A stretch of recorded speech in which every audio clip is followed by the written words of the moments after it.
Hey y'all, welcome.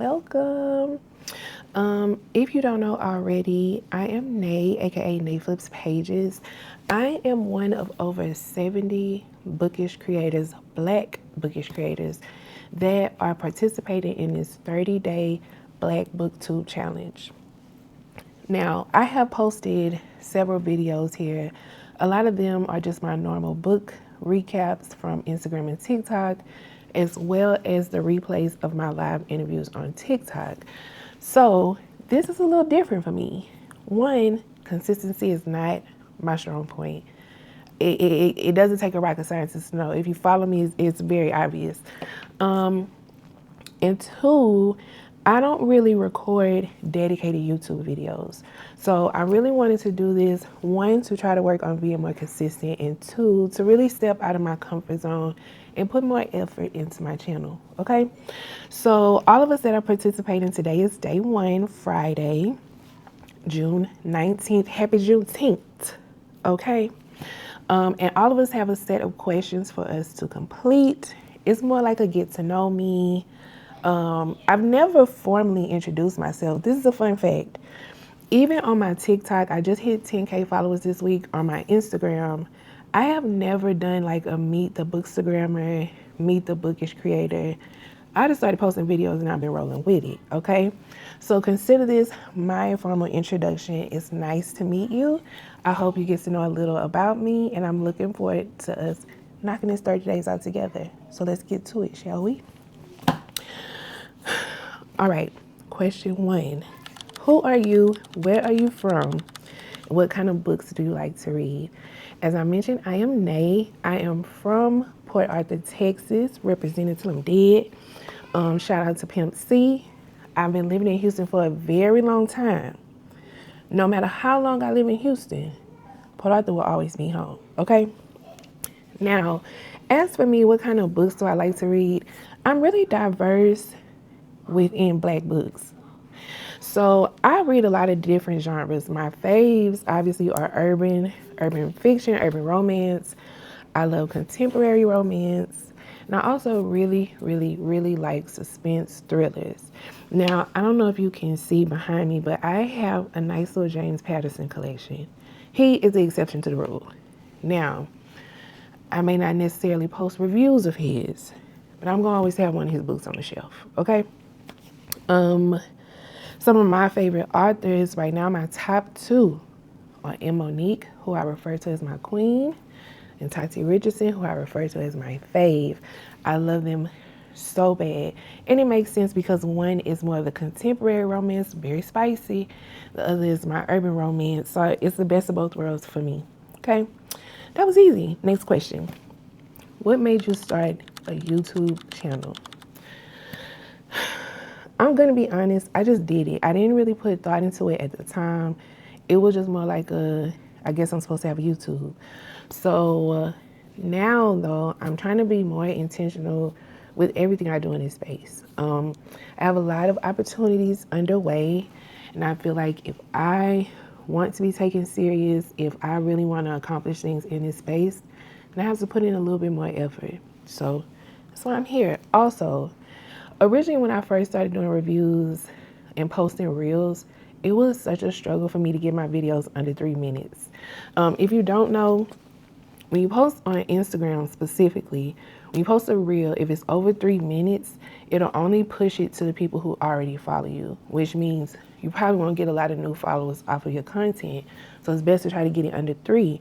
And y'all, I still to this day have to speed up my videos a little bit, but I think I've mastered the 2-minute, 35-second mark.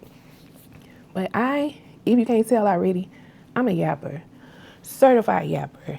And I feel like I would do well over here if I just get over my fear. Number 3, what genres do you think deserve more attention within Black literature? I would say, and this might be a little hypocritical, but I'm gonna say it anyway.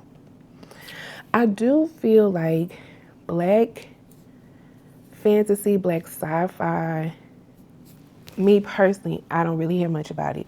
Now, you always have the exception to the rule. You have the Maggie Gray books that people go up for.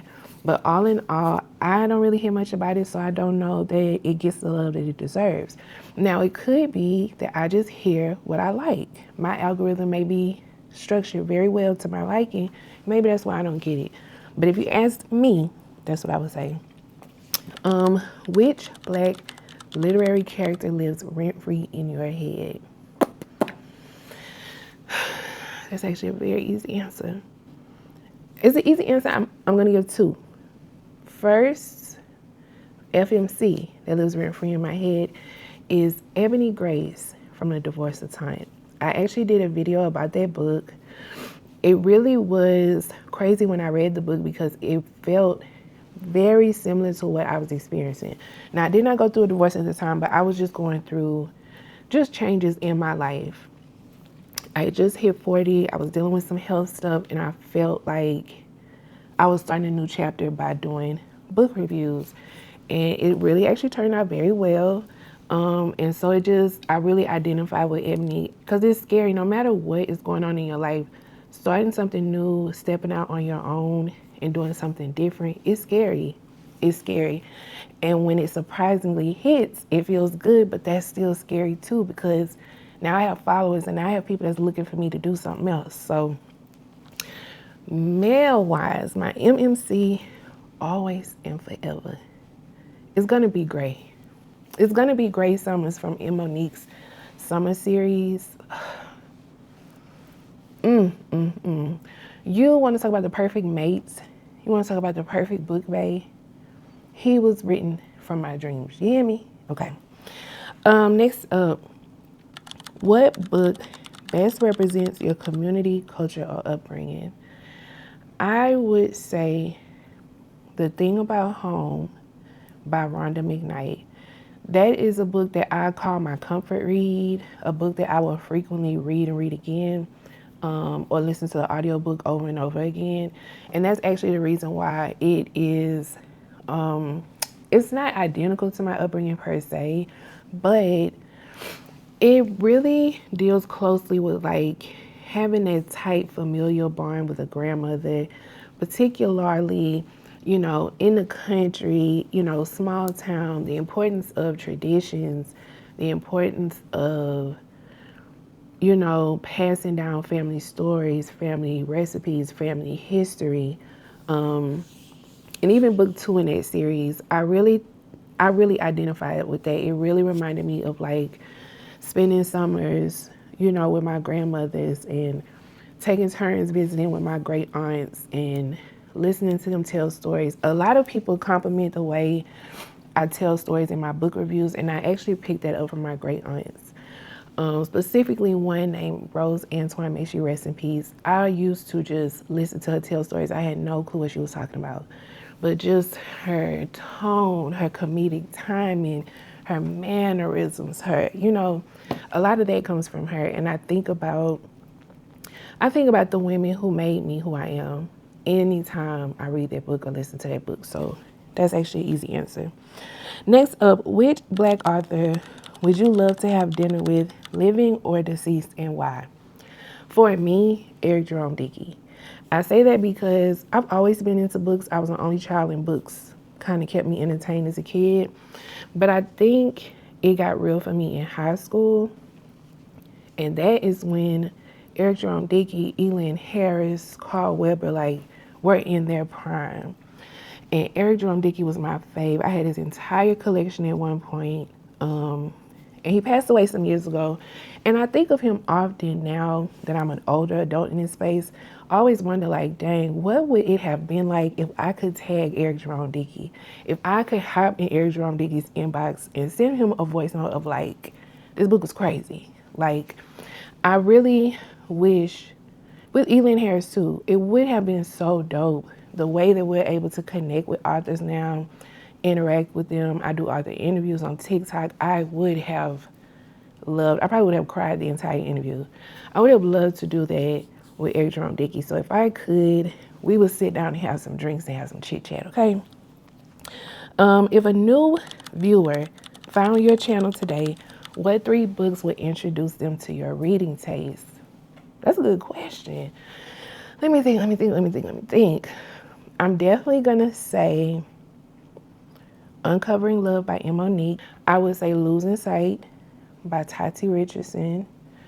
If I had to pick a third, I would say Truth of the Matter by Charity Shanae. I really love that book. Charity Shanae writes beautiful, beautiful Black stories, beautiful Black romance, beautiful Black love stories. That would be my third pick. All right, and our last question of the day. Finish this sentence. Black BookTube is my ancestors' wildest dreams come true. I like that. I think that's a good note to leave it on. Y'all, we did it. We accomplished day 1. Let's see. We're going to work. We're going to work real hard to knock out this 30 days. It's going to be a struggle, but we're going to do it. We're going to knock this out. Y'all make sure to also check the other creators in this playlist. Support everybody. Support everybody. Give them a watch. Give them some likes. Make sure you subscribe. Let's go ahead and shake this algorithm up. Let's show these people what Black books can really do, okay? Thank y'all. I will see you next time. Bye. Challenge on.